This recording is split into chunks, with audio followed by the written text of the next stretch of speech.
Just so you know, folks, we're professionals here. Don't try this at home.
Well, hello. Dave's gone, and we have a rent-a-shep today.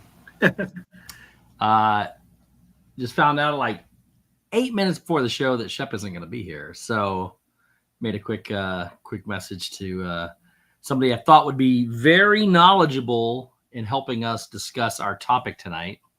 So thanks for joining. So essentially, everybody else told you no. I was the only one that said you were yes. my first call. Yeah, my first. So welcome in, everybody. Tonight we are going to discuss what Justin and I will discuss, and Dave will yell about the new menu. Oh, I'm mad. Over at Geo-82. Look, I tried to make the most of it. I knew Dave wasn't happy. So I created a PowerPoint. We got a PowerPoint to go through. It looks pretty nice to kind of offset some of the, maybe make Dave a little happy type thing. But anyways, before we get there, though, how was your day, guys? Everybody doing okay? could be worse. Right? It was a Wednesday. Could always be worse. Right. It was a Wednesday. I do wonder what actually makes Dave happy, though. I've never seen that. Ooh. I mean, I'm usually everything a pretty Disney happy, is not doing. I'm actually usually a pretty happy-go-lucky guy. I just get irritated. I react emotionally. Yes, Steve does that to us. Yeah, exactly. Dad Builds is in the great state of Florida, as he told me earlier. He's not quite. He's not coming here, but he's traveling. So if you're looking for your Dad Build fix tonight, you're gonna have to go watch a rerun. Did you guys beat the Blue Diamond game yet? The Blueprints, whatever it is. That's all he's been streaming every night. I know. I don't know what it's called. It's Blue something. Blueprints, Prince. It's about blueprints, like architectural drawings and stuff like that. So it's good. It's a good game. Real good game, actually. So, it looked like where in the world is Carmen Sandiego? Mm-hmm. It's a lot of puzzles for sure. So none of you have a voice changer. Are either one of you going to sing the happy birthday song tonight? No, we're skipping till next week. Shep's the singer. Yeah, I'll tell you whose birthdays there are, because there's a monster list of them. And then we'll sing next week to all the birthday people. So while we're doing that, might as well go ahead and tell you who they are. It's G. Wilson's daughter, Alexa. Her birthday was on Monday.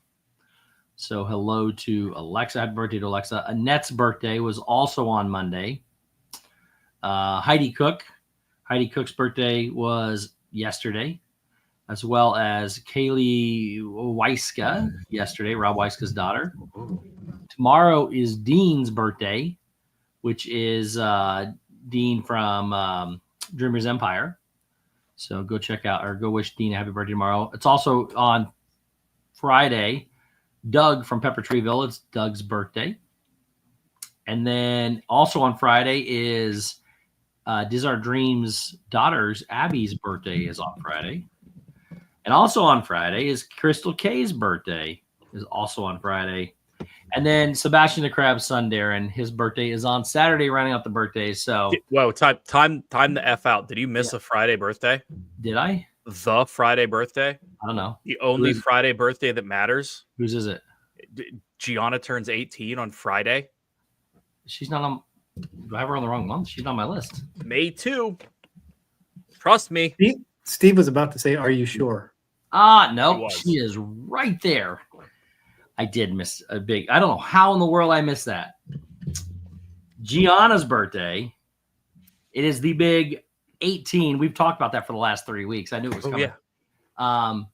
It is Gianna's birthday on there as well. So everybody go wish all the people 100%. Yeah, and she is no longer a child. Nope.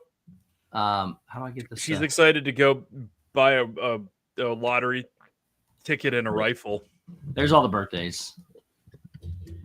So Tommy, go wish all the people birthdays. We'll sing to you next week. Have some fun. That's a lot. There was a lot. That's why I was kind of shocked for how many that were here for the short or for the for this week, just a random week. Yeah, Stacy, I get Apparently it's not that random. All right, so let's say hello to everybody that's in chat. Hello, everybody. Hello, everybody in chat. Hello. Jan S. Disney, Brandy and Dave are in the chat with promising rants. Diz Noah, Happy's Haunt, Fred O'Malley, Amanda P. And we will go over the list of people that we have for so far registered for the run. We'll talk about that in a minute. Amanda P, Diz Noah, I already said, but hello again. Debbie Thunert, Stacey Rogers, Samantha Lowe, Happily Ever Divine, Wendy B making mashed potatoes, Mandy Adams, Stephanie L, Pool Girl 07, Karen Cook, Sparkly Pink Diamonds, Jay Grubbs, Stephanie L, G Wilson, Joy S, Ghost Host, Corner Sports with Just That Spark. Welcome in, everybody. Hope you're doing well, folks. What's going on?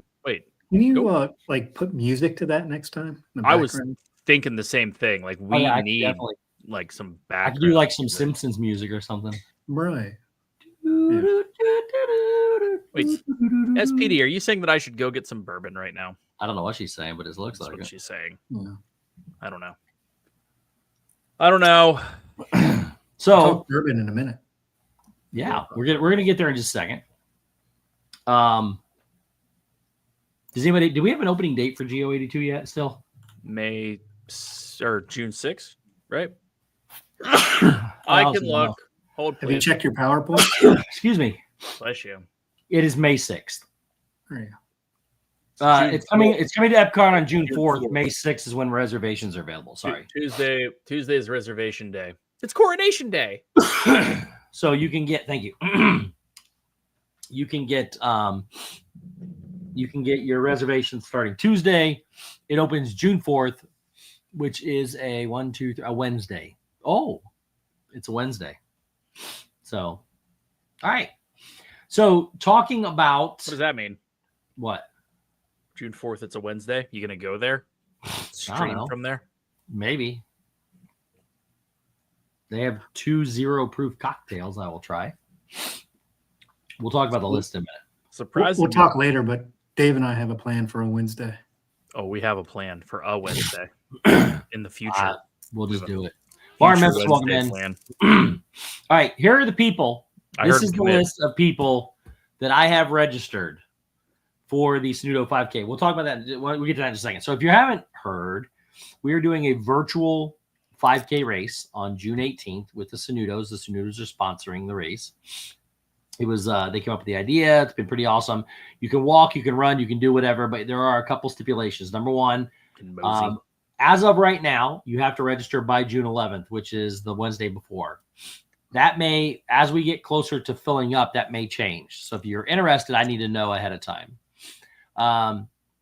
So June 11th is the registration. Stacey, we're asking that question as well. Yeah, I know.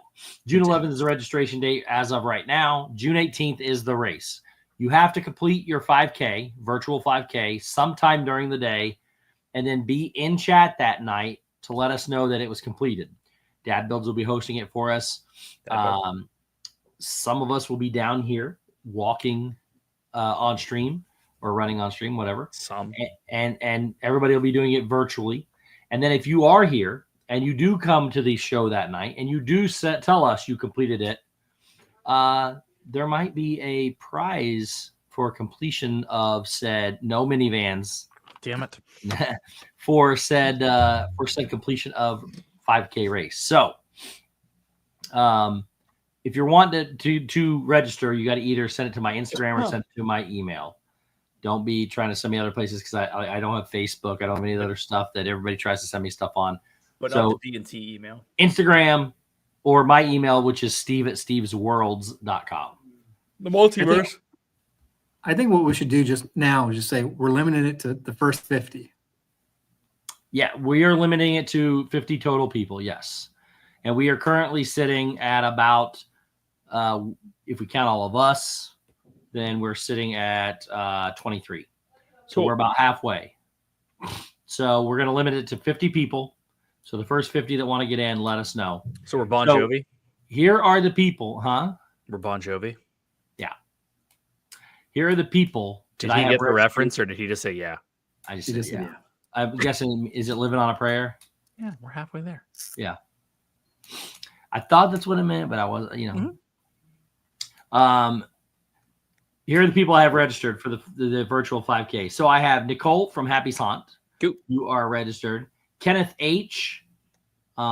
Is registered. Jeanette Sebastian the Crab is registered. Pool Girl Lisa, she is registered. Karen Cook is registered. Jan S. Disney, Jan is registered. Christine Hickman is also registered. Dad Builds, Chris Dad Builds is registered. Yeah, Dad Builds. Amanda Prouse is registered. Happily Ever Divine as well. Sweet. G. Wilson, G. Wilson's wife Susan, and G. Wilson's daughter Alexa are all three registered. All the Wilsons. Very cool. Katie Phillips is registered. Laura from Disney Nerd 30 is registered. Mandy V, is registered. And Fred O'Malley. Those are the people that I have that are registered. So if you did not hear your name, Diz Our Dream, have fun tomorrow, buddy. I'm jealous. I'm registered. Well, I mean, we're all in it. Okay. Us and the Snood family. Did Jeff register? Jeff is not registered yet. That's crap. Jeff is going to do our virtual 5K, right, Jeff? Right, Jeff? Right, Jeff? Or Jeff will be going live. Jeff will be going live from the boat. The Boat tomorrow? The Boat soon. Which cruise is this? I want to say it's it's either the Treasure or the Wish, I think, but I think it's a Treasure. Sweet. Is that the new one? It's a Disney cruise? I think so. Yes, they're going on a Disney cruise. Here's the crazy thing. Diz Our Dream is going on this cruise. Dad Builds booked a cruise, and they didn't know they were on the same cruise until recently. Random cruise. That's crazy. Random booking of cruises. Chris said he was coming down roughly. Jeff said, what are your dates? Jeff looked at his calendar and went, I think we're on the same cruise. AGC Magic TV, welcome in, Amy. The funny part is it's like he didn't know. He just thought he was on the same cruise. Yes. Maybe not. So if you guys want to be involved in the Sudoku 5K challenge, then make sure that you are registered because we are cutting it off at 50 people. So next time, can we do it on a cruise? Yes. Oh, that'll be awesome. I have a question for this one. Yes. If I just walk in circles at Trader Sam's, does that count?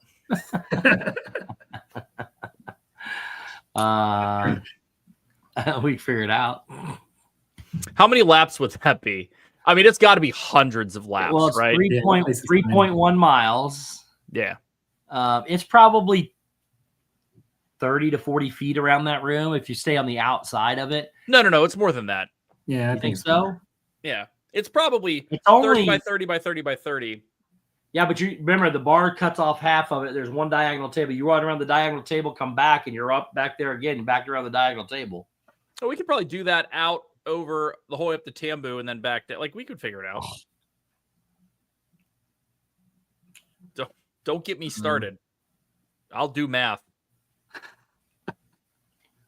I don't like it, but I'll do it. Mm. It's like we're walking by the people who like hand out water, but it's not water. Like every time you do a lap, do they like play something? Like the I would think so. bubble? I think they'd have to. Yeah. And I'm filling up more spots right now too. Walk around baseline? I would do that. That's not very big though. That's even smaller than Which one's baseline? Baseline Tap House at Studios. It's the beer bar at the corner. Isn't that like yeah. It's tiny in there. Yeah. It's attached to Sci-Fi. It's not very big. So And Ghost Host, I got you as well. So we are officially halfway. We're officially half booked now. Right. I do at some point. I've talked about it a lot. I want to do the Dopey Snack Challenge at some point. Race weekend. You've mentioned that for years. I know. What is it? So you know the Dopey Challenge is 48.6 miles Right. in 4 days. I want to do 48.6 different snacks in 4 days. Like that's all you eat. So it can be desserts, it can be anything, but you can't repeat. I randomly did it, and I unfortunately, it was an idea that I got one time I was there for a Dizdad's event, and I got to like 38, 36, but half of it was BS because we went to California Grill brunch, and I just said that's 12 snacks. So it wasn't real. But so you think you can do that during like one of the festivals? I think you could, right? Oh, you could do it during a festival, Yeah. for sure. You could do it during a festival for sure. You could do it just on a like standard, right? Because you start including Dole Whip and cupcakes and random stuff like that. Like you can do it, but it'd be tough. Like if you really think about it, that's what 12 snacks a day. Oh yeah, that's not hard. That's a lot of food. Yeah. It wouldn't be difficult, but you aren't eating anything else. But would different flavored Dole Whips count? Yes. Or is it just one? Okay. Yeah. Oh man, there is a peanut butter and jelly soft serve right now. Really? So, Lax, welcome in. I may actually take that back because now with the Dole Whip location at Springs, there's like 42 different Dole Whips there. So I don't know. We'll figure it out. I don't know. I think it would be fun.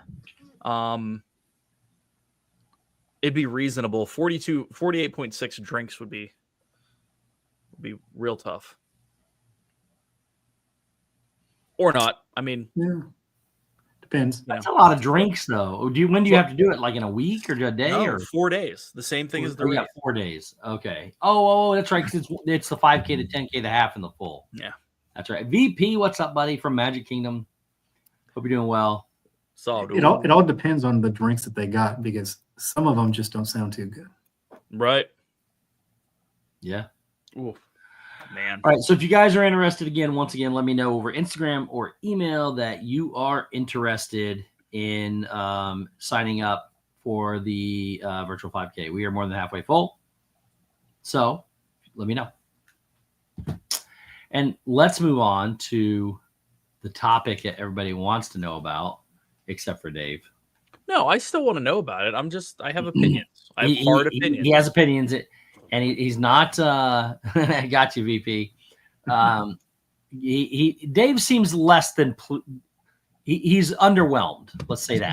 That's a very good way to say. Dave is underwhelmed, and I tried to make a PowerPoint to make him feel better. So we're going to talk tonight about Geo-82. There's the concept art for the lounge.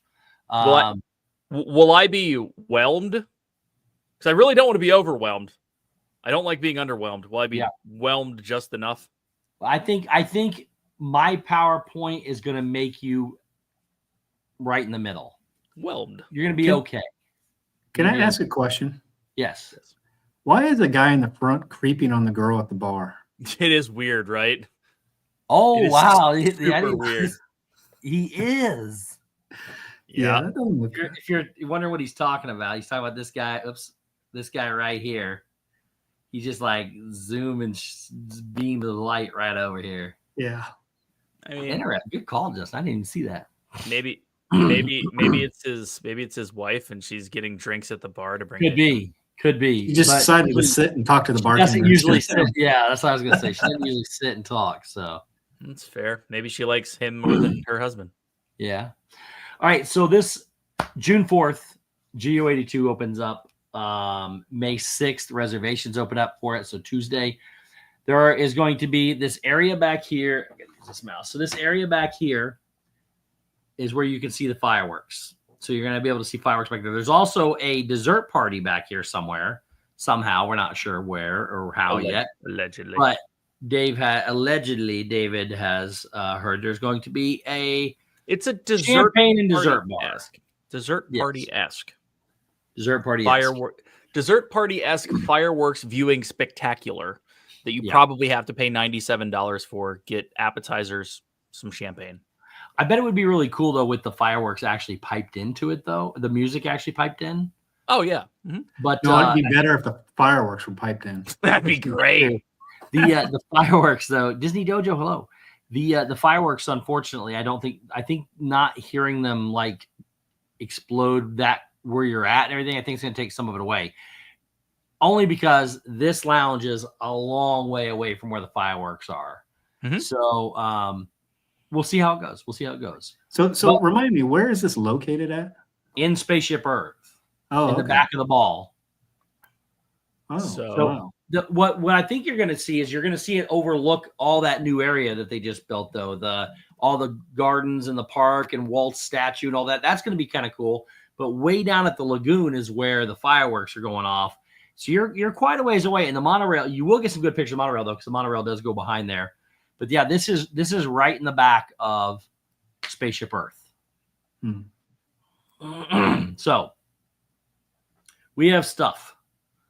Starting with the drink menu, because it was first on my list. I have pictures and stuff too. Some of them have pictures, some of them will not. But starting off with the featured cocktails, this is the caramelized leek martini, which is forged gin, Dole and dry vermouth, de Chambéry, caramelized leek, and pickled onion. Terrible. That sounds awful to me, and I don't drink it. Sounds awful to me too. All right, Steve, real quick. Pull up my. Oh, Dave's got something. I just want to show. Hang on. So it's going to be right here, Justin. So here's the entrance, and you come in and you walk under the ball, and this has been like a lounge for a long time. It was just like is that where like the concert is or something? Sometimes people that's back here. Okay. And then there's another concert hall way back here. But this there's one, a new concert hall off to the left there. It's like right here. Oh, okay. Gotcha. But this is it used to be just like for events, and that's it. London, welcome in. So they took that, they're making it, and those are the windows that you can see. So look, the whole concept of the lounge at Epcot is fantastic.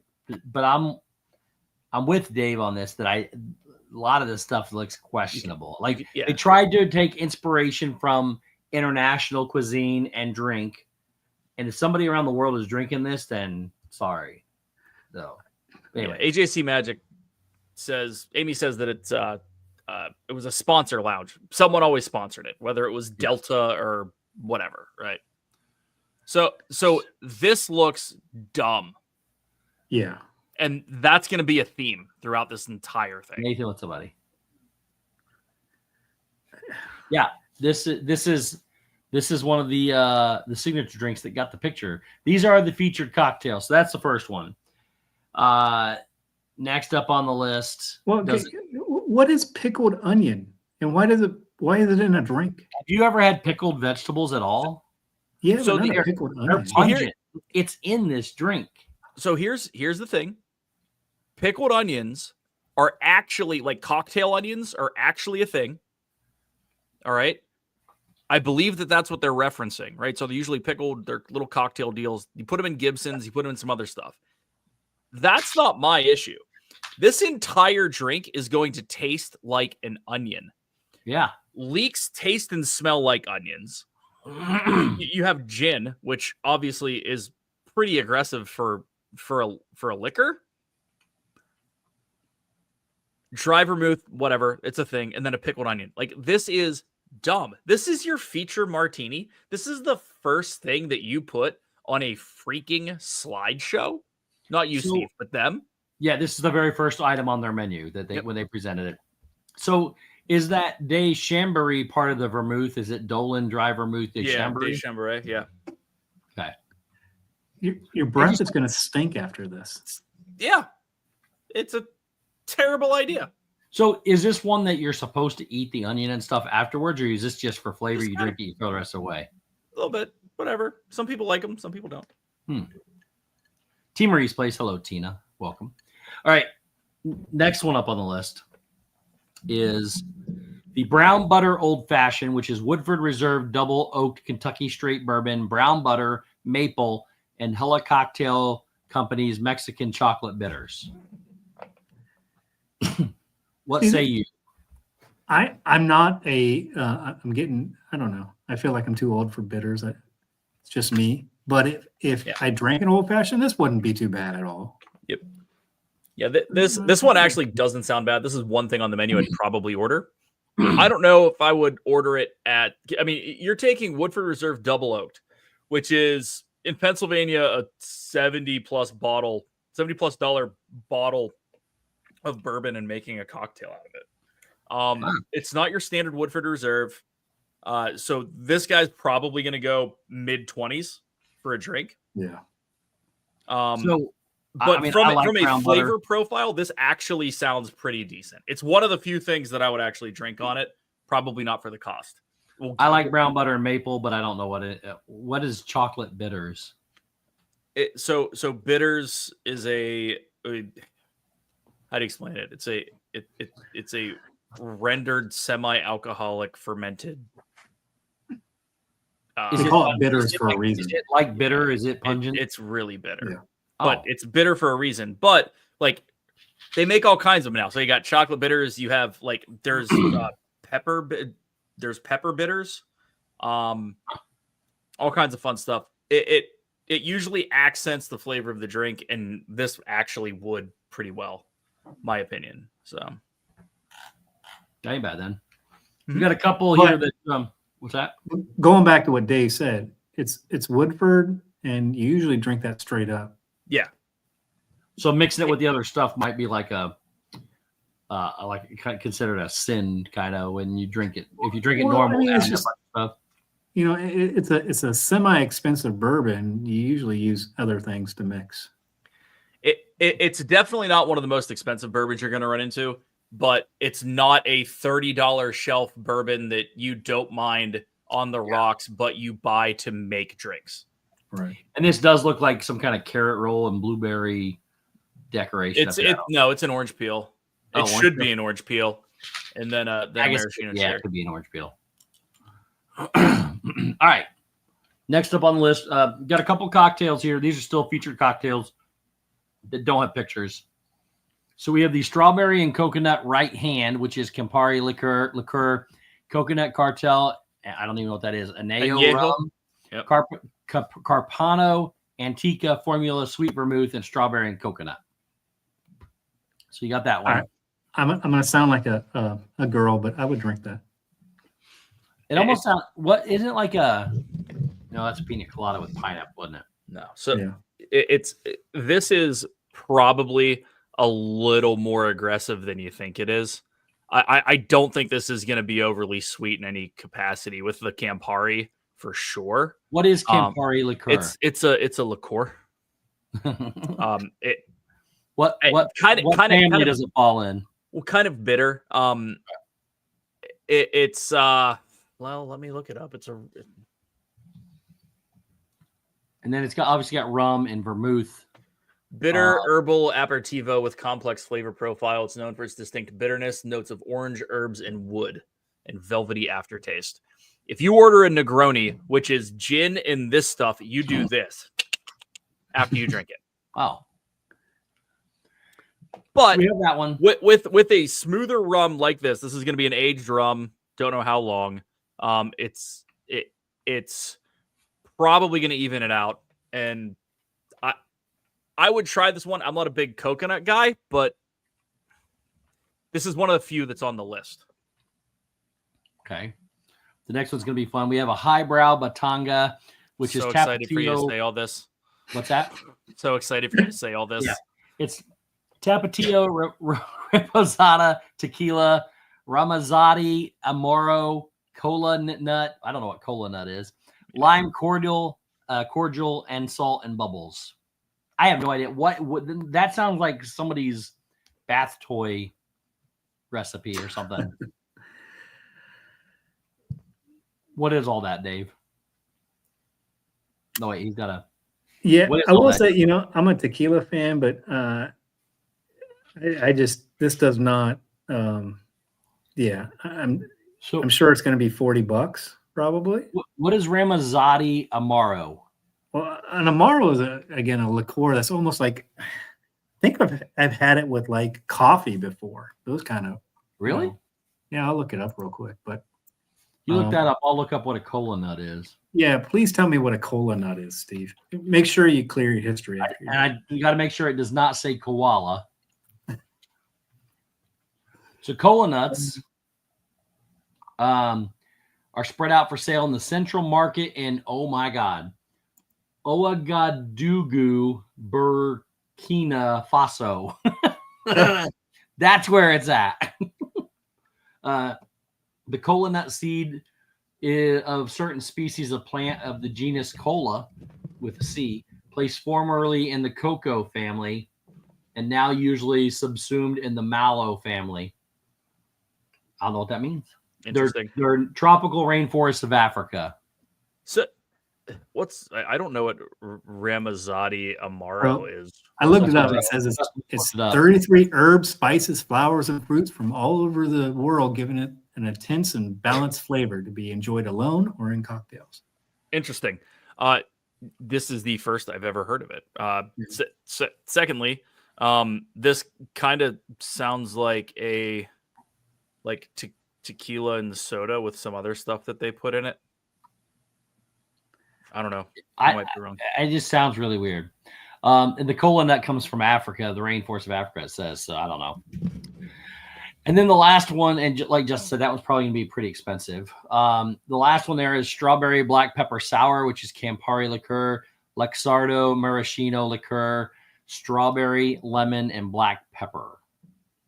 Sounds very. I'll be honest with you, they had me until the black pepper part. I was going to say, it sounds very, very fruity until you read pepper. Yeah. I'll bet you the pepper's okay. So I'm assuming the Luxardo maraschino is a cherry liqueur because I love Luxardo maraschino cherries. Mm-hmm. I actually have a jar of cherries sitting over here. So cherry, strawberry, and lemon. Again, I don't know what Campari liqueur is, but then you add that pepper. I just don't understand. There are certain things. Yes, I will say there are certain things that you don't put pepper in, and that's fruit. Fruit's one of those. So I'm assuming this would taste very bad. I would get this for you to drink, Steve. Oh, I don't know if I would drink this. So, again, when you get there and you see pictures do it way more justice than whatever we're reading here too. So it might be something everybody likes. It may have like a pinch, like a very small pinch of pepper. Yeah, I guarantee they're not like grinding pepper. So some of these other ones coming up here have peppercorn in them. It's like Olive Garden. They're over it. Go and tell me when. I will say, tell me when. Some of the other ones coming up here have peppercorn in them, but what it is it's a peppercorn rim around the glass. Right. So you don't necessarily have to have it. So All right. So there's those three. Back to more pictures. This is the clarified New York Sour Old Forester 1920 Prohibition style bourbon with Lustau, Amontillado, Sherry, Yuzu, lemon, and red wine float. Pass. Is that wine and liquor together? Wine and bourbon? Yeah. Hard pass for me. Yeah, me too. What is? I don't think I've ever heard of Old Forester Prohibition style bourbon. No, I don't. I've had Old Forester. I've had a couple of their variations. I don't think I've had this one though. And I would assume Zalax has we'd be able to just get a plain old Jack and Coke. I would be able to assume if they have, I bet they have soda here. It's not on the menu, but I bet they have it. It may not be Jack, but it would be. I'm sure they can make you a rum and Coke or whatever that you ask for on top of this. These are just the featured cocktails. So yeah, these are the featured cocktails. Nobody's drinking bourbon and red wine together. I'm not drinking this. No. Okay. We'll move on. No. Next one up is the Electron, which is Siete Misterios Doba Ye Mezcal. This is great. I nailed that. Sure, what is it? Carrot, cinnamon, lime, helicoctail, Siete Misterios, company orange bitters, and pink peppercorn. Would be. I can pronounce a lot of different languages. That'd be 7 Spanish. mysteries. I cannot do Spanish for whatever reason. You're actually better at Spanish than you are at French. French is just a whole different language. The one good thing about Spanish is if you see it, the pronunciation for 90% of it is. I just can't remember what the J's and H's and whatever else it's supposed to. So what is this, Dave? It's mezcal with carrot, cinnamon. It's tequila from a specific region in Mexico. It's the one where they put the worm in it officially. Oh, so what is this going to taste like? Is it going to taste like carrot because it's orange, or is that the orange bitters? That's carrot. Juice. So this is going to be heavy carrot based then. Carrot with orange juice and pink peppercorn rim. Oh, I can tell you it's going to burn going down. Yeah. Well, I mean, it's got cinnamon and peppercorn and whatever that mezcal is. And bitters. So I'm guessing Mandy V hit this on the head. What's up with these? Did they do a test kitchen high? 100%. Again, I think it's because they went to an international audience to find because it's in Epcot with all the countries. They tried to do something international, and I have a feeling it's going to fail. But they can still keep these as long as they add other things in. We'll keep going, but it might work if they rotate stuff out. You know what I mean? Exactly. If they rotate it, it might be okay. Well, they're going to make up with it on the beers here in a minute, and I'll show you why in a minute. Disney has always been known to get really, really aggressive with their flavors early on in a restaurant's life, and then they just knock it down. Yep. So, it's really weird because I envisioned this thing as the first adults-only bar in a park, right? I thought it was going to go classic, man. Classic and classy. Just your standard stuff, really execute it well. And I'm not saying these aren't going to be executed well. They probably will be, but it's odd flavors. And it's even more odd to ask someone to go there and try them I don't think there's going to be a drink on this menu under $20. You might be correct. Well, maybe the $18 range is the lowest. But... I don't even think it's going there. They have there are so many high-end liquors as bases on these that I just listen. I think what they're trying to do, and again, I agree with the guys here. I think they're trying to push the international narrative. There's a reason why it's international and not American, because we don't drink this stuff or eat this stuff.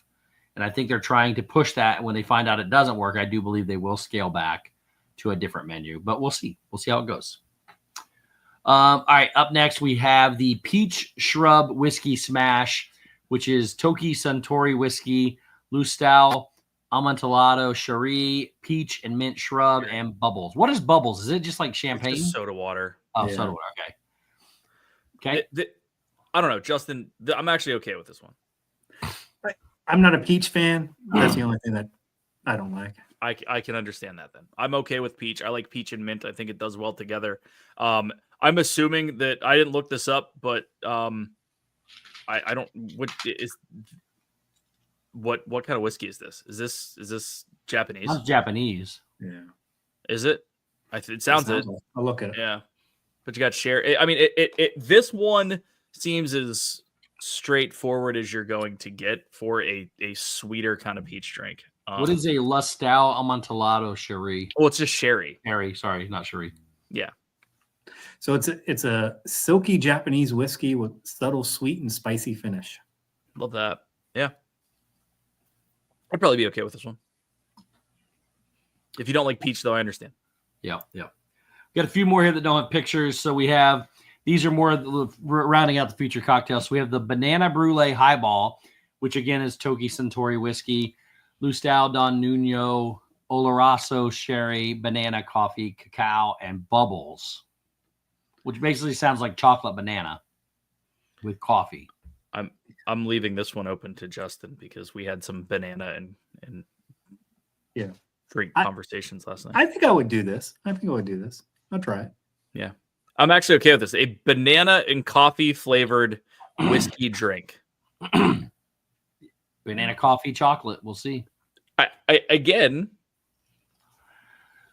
$25. Yeah, but I don't see the reason to put club soda in it. Yeah, it's probably just at the top. Yeah. And then we have the exclusive Disney Select Bourbon Flight. These bourbons have been hand selected for Geo-82 and are exclusive to Disney. So you have the Uncle Nearest Single Barrel Premium Whiskey, the Woodford Reserve Single Barrel, the Blanton's Gold Single Barrel, and the Stag Private Barrel. Have at it. I think Dave and I both talked about this last night. This is the one that we're excited for. Yep. I can't get Stag in Virginia. These are just straight bourbon pours, right? You just drink your bourbon, right? Okay. Yep. My guess is, go ahead, Justin. It's just so hard to get Stag down here. It goes on the shelf and it goes right off. I can't wait for this. Yeah. Well, it's hard to get Stag. Blanton's isn't the easiest thing in the world to get. Woodford Reserve Single Barrel. Yeah, I mean, especially Blanton's Single Barrel. Like, those three are solid. And Uncle Nearest, I haven't had, but I think it's sought after. I mean, the thing is this is probably, what do you think, Justin? $80? Yeah, probably. I mean, you're thinking Disney prices, so yeah. The pours can be very small though, too. Oh, they are. It's gonna be 3/4 of an ounce to an ounce. It'll probably be advertised. It'll probably be advertised as a 3/4 ounce pour, and it will end up being anywhere from $65 to $80. Wow. Yeah. It wouldn't surprise me if this was $130. It really wouldn't. Like the beer and wine flights around the festival are about $20, aren't they? Well, if you go to, beer flights are like $12. $12, okay. Liquor flights, like if you go to not Rose and Crown. Yeah, Rose and Crown. I think they have a couple of Scotch flights that are in the $40 to $50 range. And this is all more rare. I'm looking up a Stag Private Barrel right now for 750 milliliters. It's $200. What? Yep. Standard bottle. Is that for a bottle? Standard bottle. Wow. Yeah, now they're a little inflated because it's online, but still. Yeah, but still, that's gives you an idea where the rest of them are at. Comparatively. So. Yeah, I mean, Blanton's off the shelf is what, 65, 70? At least, yeah. Roughly. And this is single barrel, so it's probably more. Woodford Reserve single barrel. It's not the double oaked, but it's single. So you're probably looking at 60 to 70 for it. Maybe more. Uncle Nearest, I have no clue. But Disney's buying, I'm assuming, because they're saying that these are Disney Select exclusive to Disney. So these are going to be like the Knob Creek Parks and Resorts Select. It's going to be the same thing. They've gone and gotten this. You're not going to get these anywhere else. It's going to be the Disney Select Stag Private Barrel. And damn. I got a question, though. So, I mean, I don't drink this stuff, but Woodford Reserve single barrel, that I think I can see in any Walmart or Costco or whatever. Is that not single barrel? Not the same thing? Mm. What is the one you see? Because I know you can buy it at like Walmart or a liquor store. Woodford Reserve. What is that compared to what this is? Well, I can tell you can't buy them in a liquor store out here. Yeah. What? You can't buy them in a liquor store out here. So the explanation you're looking for, Steve, is Woodford Reserve. Yeah. Standard Woodford Reserve is a, for lack of a better term, mass-produced basic blend of what they, so like they'll take so many barrels from certain parts in the rick house, blend it together, and send it out as Woodford Reserve because that's the standard flavor profile.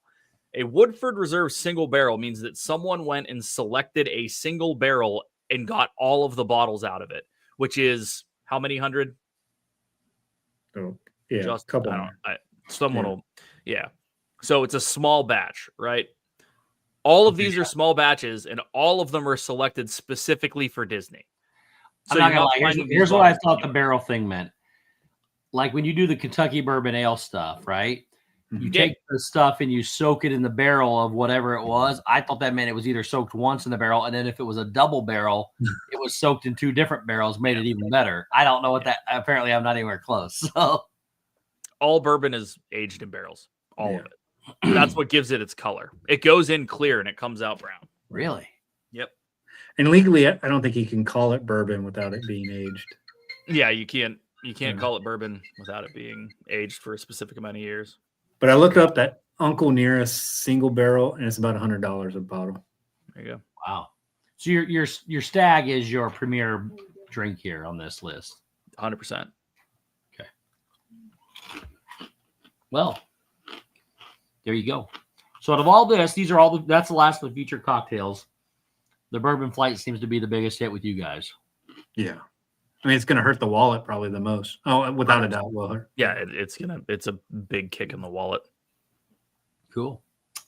All right, moving on to the 0 proof cocktails. They have 2 non-alcoholic drinks. The first one is called a Walk Through the Garden. It is Seedlip Garden 108 non-alcoholic spirit, basil, fennel, lemon, Hella Cocktail Company orange bitters, and the Bitter Truth celery bitters and bubbles. That sounds awful. You know, for me, if I'm drinking bitters, it's just to get drunk. So why would I drink something without alcohol and bitters? And who's making bitter out of celery?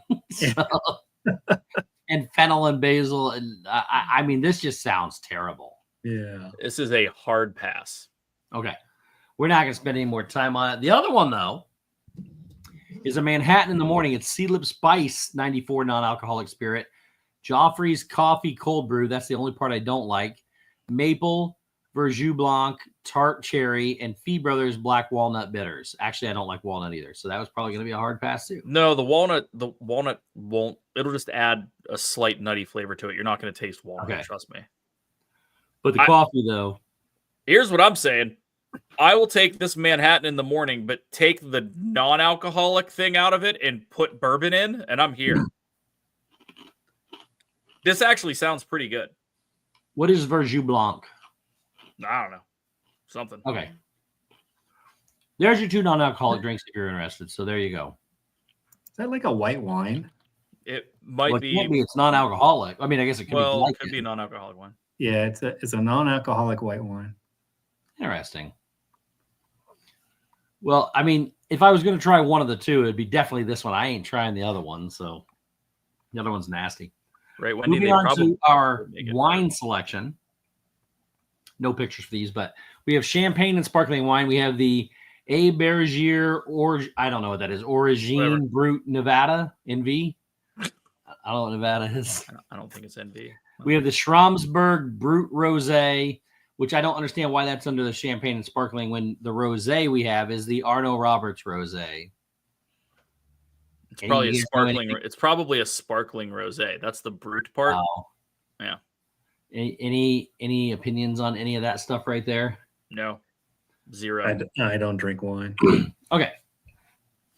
Then moving on to your red and white. So for the white, we have Muscat Duro Bronco, which I thought was a typo, and it was supposed to be Blanco, but I checked again, and it was Bronco.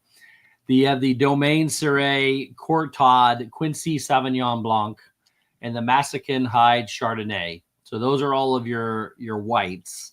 On the red side of things, you have the Domaine Chapel Fleury Charbonnays. The Presqu'île Pinot Noir and the Fisher's Yard Vineyards Unity Cabernet Sauvignon. That's Presqu'île. That's from Erie. Presqu'île. So I looked up a couple of these. These are like $20 wines. Yeah. Really? Like yeah. for a bottle? Yeah. And I guarantee you they're charging them like 30, 40 bucks a glass. Probably. It'd be interesting to see. I mean, the Pinot, they went from two. They don't have a lot of selection here. It doesn't look like. So Pinot Noir is on the one end of the spectrum. Cabernet is obviously on the other end of the spectrum. They don't. I mean, you got to pick one side or the other. Nothing in between. I'm guessing that's the same thing with the Chardonnay and the Sauvignon Blanc. Different flavor profiles, but yeah, those are. I don't know what the Douro Bronco is. I have no clue. Sauv Blanc and Chardonnay are two of the most popular whites that are out there. Pinots, Cab Sauvs, again, two of the most popular reds that are out there. And not opposite ends of the spectrum to get each person. So it's like politicians, you're either on one side or the other. So you can either get your Pinot Noir doesn't have a bite. Cabernet Sauvignon has a big bite. So it just depends on what you want. It is fancy. I would say that Douro Bronco is $19 for a bottle. For the entire bottle. Yeah. And it's probably $14 a glass. Yeah. I don't know. Yeah. Joy, you'll be able to find something because they'll have a full bar and you can just ask them for whatever. Oh, we'll get to the food, the crappy food. I'm sure. Well, the crappy food I'm not eating either, but I'm just hoping they have like, I don't know, food. A cherry Coke in here or something so I can go up and drink something. All right. Beer select. Get your Luxardo poured into it. If they have soda, I'm assuming they have to have soda. There is no soda listed on any of this list, but I'm assuming they got to have it.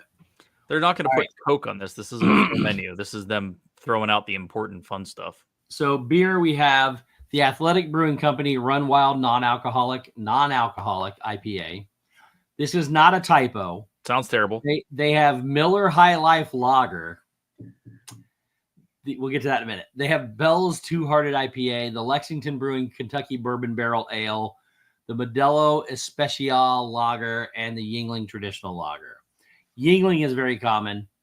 Kentucky Bourbon Ale is very common. And I have no idea why Miller High Life is on this list because I'm so excited. That is like the cheapest beer, correct me if I'm wrong. Is Miller High Life the new PBR? Like, is that is that what it is?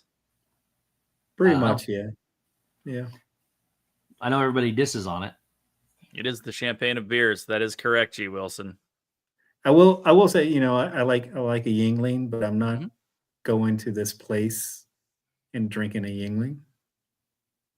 Yep, same. But they have it there for people who do. Right. I guess. I mean, who is a clientele they're trying to go after with all these fancy drinks and then a Miller High Life? Yeah, I have no clue. I'm so confused. It's probably that guy down there that's creeping on the girl drinking. Yeah. He brought his own Miller High Life and left it there. He brought it with him. They said we should order this. Again, I don't know a lot about beer, but I do know that Miller's High Life is like on the lower spectrum of it. Like that's down here. Yeah, Miller High Life, man. It's like PBR. It's like it's something hipstery. That's all I know. You'd think if they were doing this international thing, they'd at least throw a Corona in there. Throw something. I mean, you got your Modelo. You get the Modelo, yeah. Cool. Oh, that's true. Yeah. But you got Bell's Two-Hearted. Solid. Always solid. Love it from an IPA standpoint. And it's the Especial Lager. Oh, yeah. All right. enough of the crappy drink menu. Let's move on to the food menu. To the crappy food menu. Starting off with the cannellini hummus, which is pumpkin seed pistou, heirloom radish, Watch your mouth. preserved lemon, Fresno peppers, and papadum plant-based food. Oh, it's hummus, so it's obviously plant-based. Yep. I thought you pronounced it Papa Damn. Papa damn. Why did you put a bunch of, like, for real, why did you put a bunch of random BS on top of some probably pretty decent hummus? Now, again, let's talk. Is this a delicacy in a different country? I like hummus. I don't understand why you have all the crap on it. This is the first time I've ever seen pumpkin seed anything in a main menu. It's also cannellini hummus. It's not chickpea. What is cannellini hummus? Bean, right? Right. I don't know what the differences are. Cannellini beans are just like white beans. Oh, I know what you're talking about. Yeah. And you know, they took a picture at an angle to make it look like there's a whole bunch of stuff here. I guarantee you it's tiny. You have 5 chips. If you count them, you have 5 little chips on there. 1995. Probably. Right. Yeah. All right. It doesn't get much better. On the next one, we have the chef's. This one potentially could be. It's a chef's selection of artisanal cheeses, cured meats, and accompaniments. It's meat and cheeses. Hey, I love me an adult Lunchable. Yeah. That I'll tell you that. What is that prosciutto right there in the front? Mm-hmm. That stuff looks really good. It's like a salty ham bacon. That guy on the bottom doesn't look like Dad Builds. And he doesn't sing like Dad Builds does either. So hey, Dad Buds. Yeah, no, there's honeycomb there. There's some bread. Stacey, some good cheeses. It's Sonoma Creamery. And you can the only place I know to get them, Amazon, you can pay like 3 times the price, or you can go to Costco. So, but it's Sonoma Creamery. Yeah, this is probably I know this is gonna sound weird, but this is the standard normal item on the menu. And here's the reason why. Next up we have let's back up. How much do you think that thing's gonna run? $25. Really? Yeah, I was gonna say 25, 26 bucks. Wow. Crystal K, Geo-82 is the Spaceship Earth bar. Adults only, that's opening in a month. June 6th. Yeah. June 4th. Happy early birthday, Crystal. So up next we have the fungi flatbread, which is roasted mushrooms, miso mascarpone, mozzarella, fontina, pickled red onions, and black garlic molasses. I like some of the cheeses. Yeah, I mean, I don't mind the roasted mushrooms. I'm not a mushroom fan. I don't like mascarpone. I don't like pickled anything. Yeah. Black garlic molasses would be interesting. I would try it. I love black garlic. It's very strong. But I don't know. It's very interesting. And again, makes it look very large, but we all know that little garnish on top is very tiny leaves. Yep. So it's going to be it's not probably going to be very big. Yep. Go ahead. This brings up an overarching bigger question. What happened to the garnish they used to put on your plates? You know, like you go to Denny's and you get a little bit of garnish, right? Yeah. Whatever happened to that stuff? Couple pickles. Yeah. Yeah. I don't know. Oh God. They like the T-bone steak is not here. So this is, I don't know. I'm glad that they're not. Well, we assume they're not making a 2-drink minimum type thing here, because nobody would go. I don't think anybody would go. I don't know. All right, up next, a 2-drink minimum's $50, right? Probably, yeah.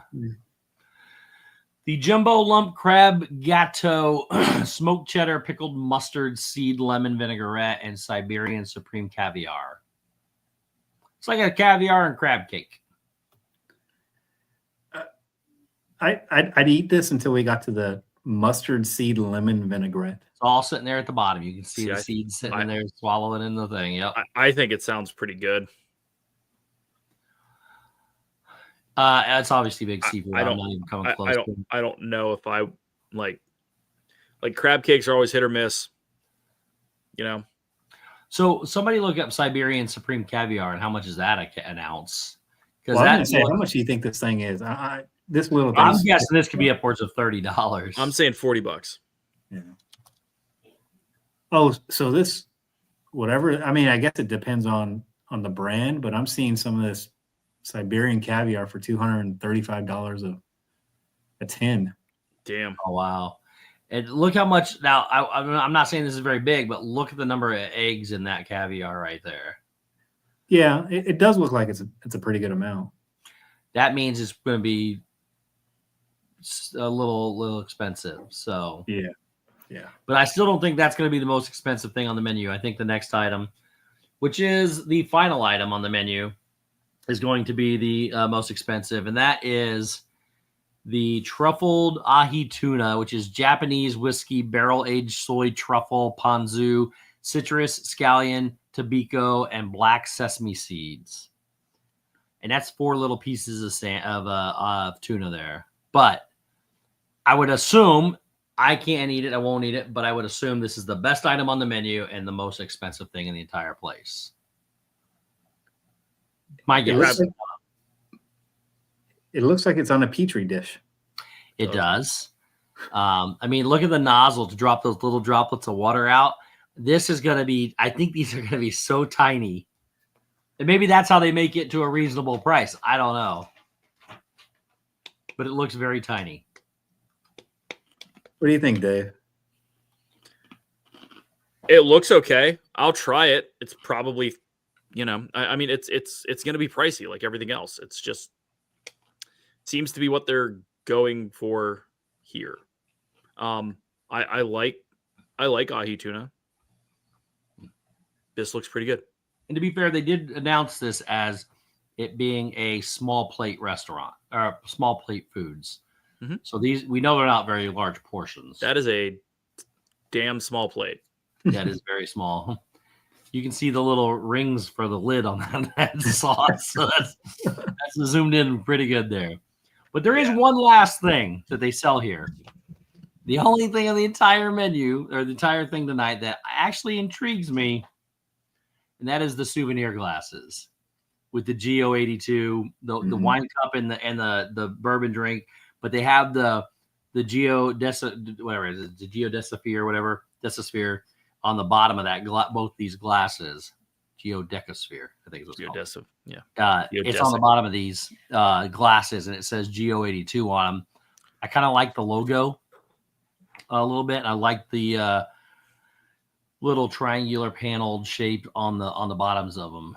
Other than that, I don't have any interest really in any of this stuff. What do you guys think? And how much do we think these glasses are going to be? I think $50. I think right now you can only get them if you. Well, I thought I was reading like you have to pre-order them or something about reservations. A memento of this luxurious experience, beautiful glasses inspired by the location will be available for purchase through mobile order for guests with reservations at Geo-82. Oh. So you have to have reservations and you can get them through mobile order. And it comes in June, and it says, that's it. That's all it says. So available through mobile order for guests with reservations. So I wonder if you have reservations for 4, if you could buy 4 glasses or you only get 1. So I wonder if they come in a set, like you have to get both the wine glass and the rocks glass. Yeah. Or I was wondering if you get 2 rocks or 2 wine separate, like, because I don't think people want both, but well, some people, but like I would like to have a set. I mean, depending, but like I want to agree that they're like $50 each, just because it seems like that's what they're going to go for. But sometimes you don't need $50 for a set of 2 glasses. Yeah, I was just gonna say, like, sometimes Disney does surprise you on stuff like this, and it's it's pretty reasonable, right? $25, $28, which isn't that bad for, especially the key if is it's though, actually the key is crystal. going to be what it's made of too. Yeah. Right. Is it glass? Is it some kind of crystal? Like with everything else they got in this place, who knows? Jay Nashville, this is going right behind the big ball, the back of Spaceship Earth. You think these things will be collectibles here soon? You think they're going to have them around for a while, or you think it's? I think that they're going to mass produce these things. I think Disney is so hyped about this place that they think this is going to be a wild, wild success. And I think they've prepped way too much for it. I think the entire I almost guarantee. I would be willing to bet, not guarantee because I don't know. I would be willing to bet that the Pirates Lounge is going to be way more successful than this. Oh yeah, 100%. Yeah, I think that this is an absolute miss across the board. I think that it is a miss theming. I think that it is borderline pretentious. And I don't know if that fits with Epcot. You know, I told Brandy the name and she's like, that's horrible. It should be called the Phoenician because that matches the ride. Yeah. Right. I don't mind the name as much. I don't either. I'm just this. But I see what you mean though. And then I started talking through what the drinks were, and she's like, "Are they trying to make it like Oga's, where the drinks are just completely random and you like they don't make sense?" It does. Go ahead. I just I feel like it's such a miss, just in general, right? Like you could have just done a really good lounge. And well, that's what I was going to say. Remember a few years ago when we were supposed to get a beer garden behind this place, right? Mm-hmm. They could have made this a beer garden and straight liquor bourbon pour without all this crap they're trying to do. And then you could still serve a small plates, but serve Americanized small plates because that's the people that are going to be here eating it. But you could have done your beer garden and you could have done your bourbon pours, and it would have been a huge success. But I think this is not. I don't know. We'll see. What do you think, Jay? I just don't. I don't go to Epcot on a vacation to go to some fancy place to have fancy drinks. You know what I mean? You're there to with your family to go hang out. And one we talked about, you can't bring your kids in here, which maybe it's not a bad thing. But at the same time, if you're going on vacation with your family and you're gonna spend $100 for 2 drinks, you're gonna spend some time there. What are you gonna do with your kids the whole time? Yep. Yeah. We also don't know how big the pours actually are because we don't know how big the glasses are. They could really shrink it down and make it a normal price. Again, it's going to be ratios, it's going to be way overpriced ratio wise, but it could be smaller stuff for, I don't know. We just don't know the pricing. We don't know the sizes yet. I just want to throw this out there that I agree with Jay, because when I go to Epcot and I'm walking around and it is freaking June or July or August, and I have this reservation at 1:30 and I am sweating my ass off for the first whatever. I don't want to say it takes away from it, but you have to realize you're in a park in a hot area of the country. It's not a destination for dinner. I think this would have worked if it was in a resort. Yeah. Potentially. Yeah. I still think the push of the international stuff is too much. I don't know. I do think this eventually will be a big success when they change it, when they change the menu. I think it's a great spot.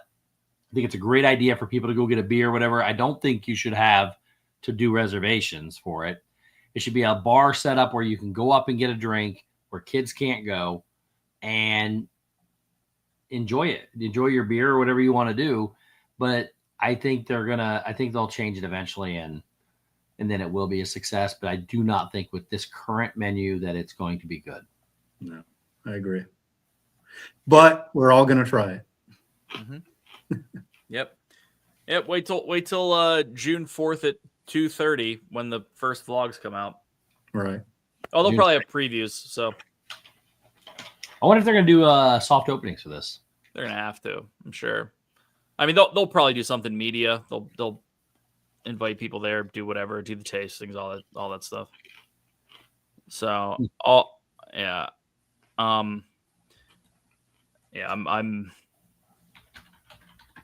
significantly underwhelmed and kind of disappointed. So we'll see how it goes.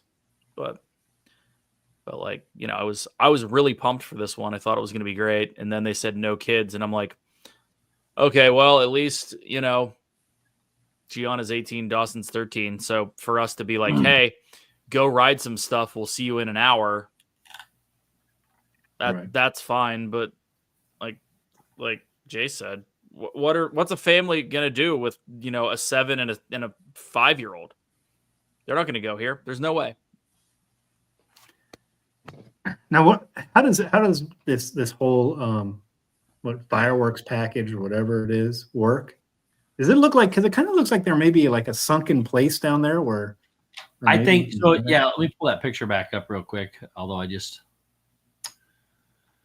where'd it go? There it is. So if you look at this, oops, that's not what I want. Here it is. And that. And the Geo-82. Okay. Oops, that's an invite button, not a present button. Okay. So if you pull this up here, over here to the left, you can see these trees back here, like they're blocking something, like Disney uses I can't tell if they're on the outside or the inside, but they almost look like you can step down over back here behind this wall. Right. But if you follow the glass lines down, it looks like they do fasten to that wall right there. So I can't tell from the picture. It looks like you could walk behind it, but it also looks like this goes down straight into the wall, and that this is it right here. I feel like the grass is outside, like the trees that you're seeing are outside the window.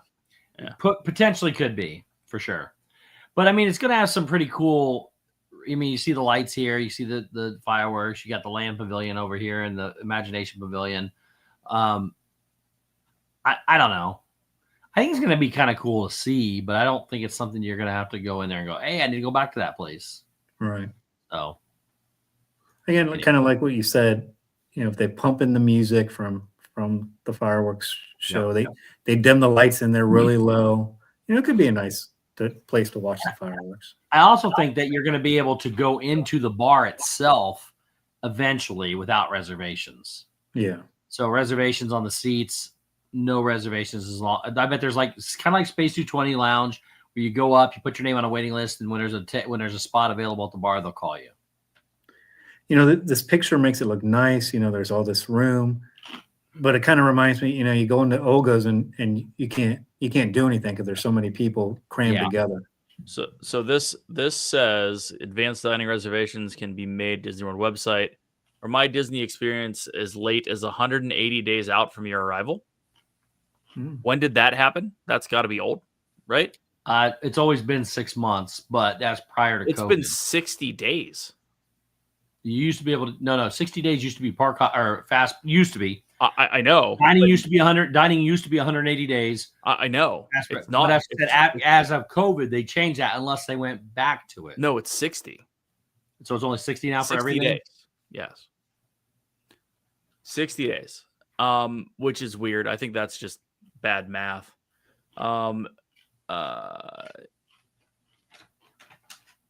Space inside the lounge is already noted as being extremely limited, so reservations are the best way to ensure your experience. So there must be a standby line. G. Wilson, I will also just go to CityWorks.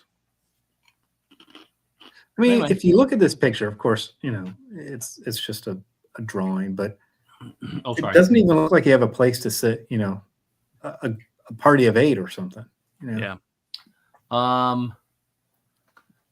Yeah, I feel like you'd be taking up that. Everything looks like they're in 4s or 2s. Yeah. Like they're back here in the very back. There's 2 groups there's a 4 here and a 4 here. Maybe they can put them together. I don't know.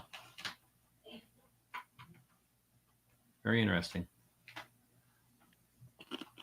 Again, I think kind of what Dave was alluding to. Maybe you do it one time and you're done. Yep. Who knows? I think it was a cool concept. I think the food and the drink are going to ruin it. We'll see. Yeah. So. Yep, fun stuff. As Last always. thing, real quick, they put out new offshore betting on the new Disney CEO, which is supposed to be announced next year. The front runner is Dana Walden, who is the co-chair of Disney Entertainment. However, they feel that that is going to slip, and she is not going to be the new CEO. And then the next two in line would be Josh D'Amaro at a 7-2 odds and Jimmy Pitaro, who's the chairman of ESPN, at 4-1. So those are the new offshore betting odds for those people. Other people, Alan Bergman from Fox and everything, and then Snape? Snape? No, that's Alan Rickman, and he's also not around anymore. So yeah. Anyways, those are your people, the top four to be the new front runner. I if it's not Josh tomorrow, I'm probably gonna be upset. I mean, but we'll see. We'll see how it goes. So, I mean, Disney's such a huge conglomerate. Does a CEO really matter all that much? I mean, it can if they're very bad. Fair. We saw that. I mean, if they're decent, I don't think so. But if they're really bad, yes. So, but anyways, that's all I got, boys. You got anything? No, not really. That's what I wanted to. Don't forget to sign up for the Snood 5K challenge. It's not the Snood, it's the This and That 5K challenge. This and That 5K challenge sponsored by the Snoodos. Built by the Snoodos.